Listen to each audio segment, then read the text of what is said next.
Threats like that, it's natural for flyers to be a bit worried. So some local travelers were surprised by the response they got when they spoke up about concerns on a recent flight.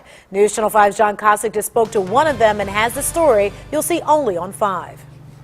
Yeah, Danita, it happened last night on a flight from Tampa. The passengers were complaining after a woman left the plane in a panic and her luggage was allowed to continue to Cleveland.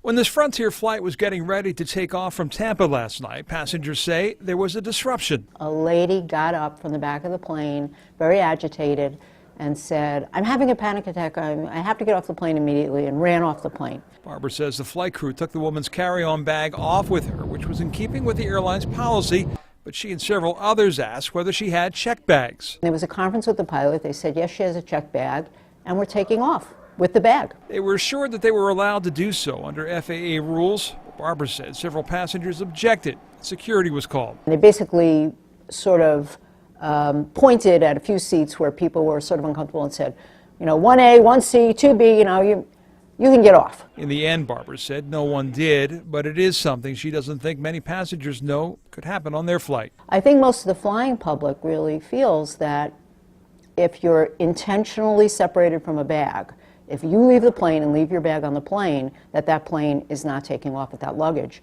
And in fact, what we were told is that's not the case. And we reached out to Frontier to clarify their particular policies. We did not hear back. Barbara says they were eventually told that the woman who left the plane had a daughter who stayed on the plane and took responsibility for the luggage, something she said would have made them feel a lot better before takeoff. Reporting live at Cleveland Hopkins, John Kosick, News Channel 5.